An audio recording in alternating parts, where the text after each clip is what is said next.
Welcome to index trading. Index ટ્રેડિંગમાં તમારું હાર્દિક સ્વાગત છે. આજે તારીખ 1 સપ્ટેમ્બર આપણે જોઈ રહ્યા છીએ બેંક નિફ્ટીનો ચાર્ટ આવતીકાલ માટે.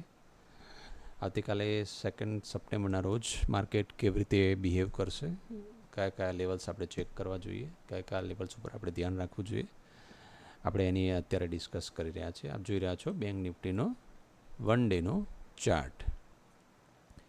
હવે જો તારીખ 30મી ઓગસ્ટના રોજ માર્કેટ જ્યારે બંધ થયું ત્યારે માર્કેટનો ક્લોઝિંગ પ્રાઇસ હતી 51,351, એટલે કે 51,350ની આસપાસ જે છે માર્કેટ બંધ થયું છે. હવે જો આપણે જોવાનો પ્રયત્ન કરીએ તો માર્કેટ ખુલ્યું હતું લગભગ 280-285 રૂપિયાની આસપાસ ઉપરની સાઈડ માર્કેટ ખુલ્યું હતું, પણ ખુલતાની સાથે જ માર્કેટ બહુ વધારે સસ્ટેન કર્યું નથી અને નીચે આવી ગયું છે. હવે અગત્યની વાત પાછી એ છે કે જે ડેટા આવવાનો હતો 30 તારીખની આસપાસ જીડીપીને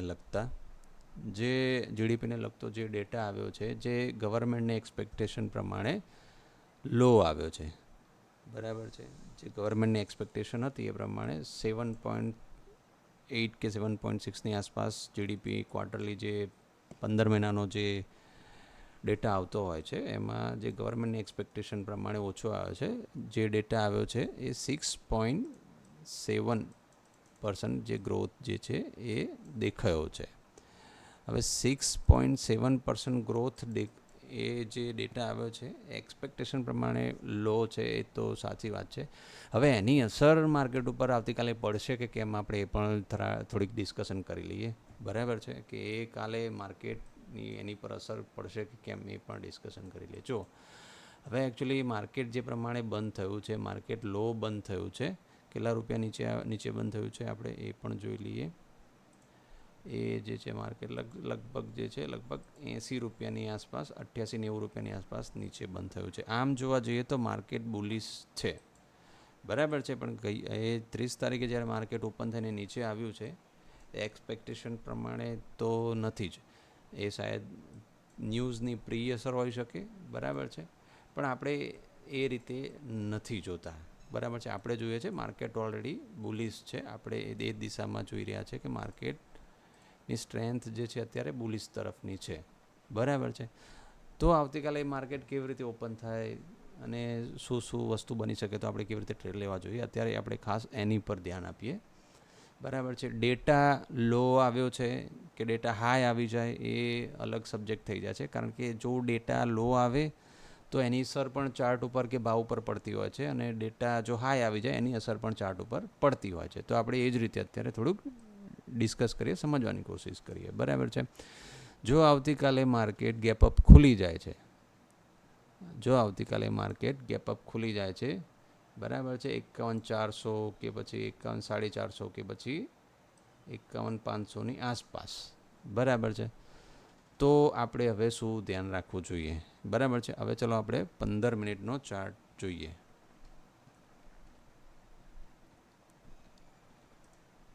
આ જે છે 15 મિનિટનો ચાર્ટ. બરાબર છે.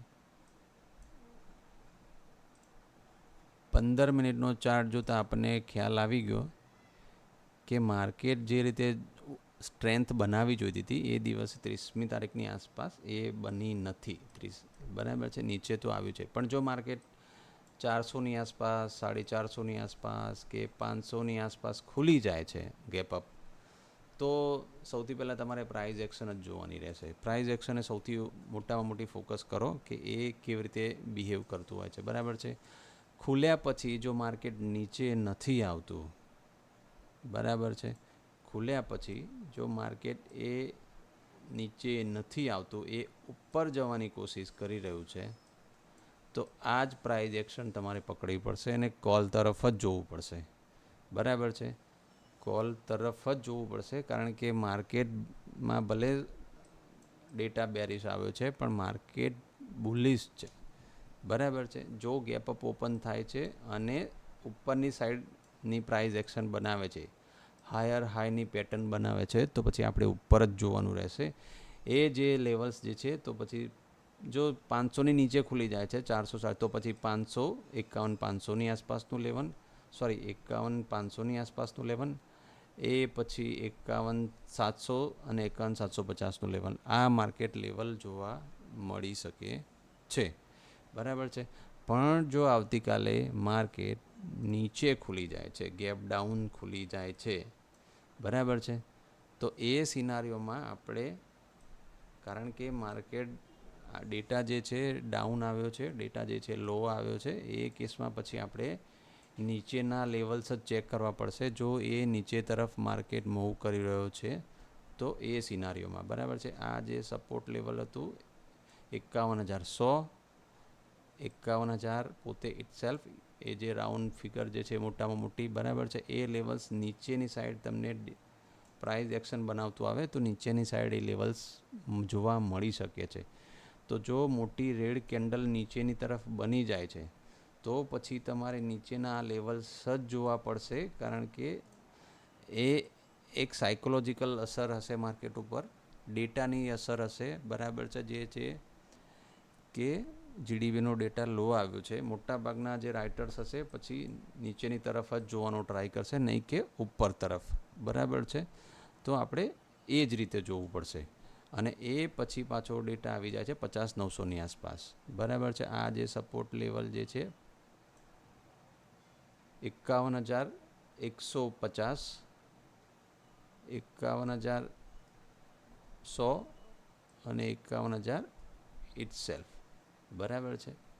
તો આ આટલો જે લેવલ્સ જે છે બહુ જ ઇમ્પોર્ટન્સ છે આવતીકાલ માટે. અપ માટે તો મેં તમને કહ્યું એ પ્રમાણે 51,500ની આસપાસ જો માર્કેટ ખુલે છે, બરાબર છે, તો પછી 51,700 અને 750 આ લેવલ્સ જે છે એ આપણે ધ્યાન રાખવા પડશે, બરાબર છે.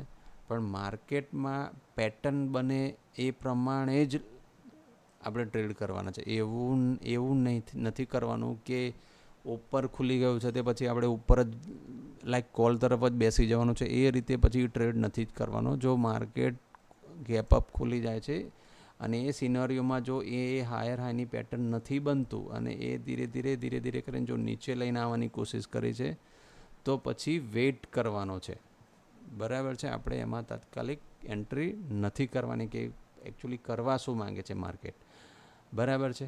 બીજી એક વસ્તુ છે કે આ જે 30મી તારીખે હોલ્ડ થયું માર્કેટમાં, બરાબર છે, અને તમે 29 તારીખનો જ્યારે આપણે જો ડેટા જોઈએ છે તો સૌથી વધુ એફઆઈઆઈમાં 1,25,000 કરોડ જેવું કંઈક બાઇંગ આવ્યું છે, બરાબર છે, નિફ્ટી બેંકમાં.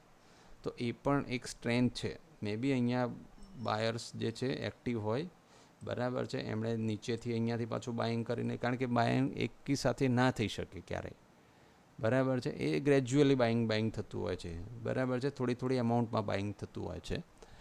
તો અહીંયા બાયર્સ એક્યુમ્યુલેટ થયા હોય, અહીંયા બાયર્સે ધીરે ધીરે પોતાની પોઝિશન્સ બનાવી હોય ને પછી માર્કેટનો ઉપર લઈ જાય, એવું બી બને, બરાબર છે. અને જો માર્કેટ આ લેવલથી નીચે આવી જાય છે 5100 અથવા 51,000ની નીચે, તો સમજો આ જેટલા બી બાયર્સ છે બધા બાયર્સના સ્ટોપ લોસ હિટ થશે, તો પછી માર્કેટ નીચે બહુ મોટી મોમેન્ટમ કરી શકે છે, બરાબર છે. આ વસ્તુ ખાસ ધ્યાન રાખીએ. હવે આપણે જોઈશું નિફ્ટીનો ચાર્ટ, નિફ્ટી 50નો ચાર્ટ, બરાબર છે.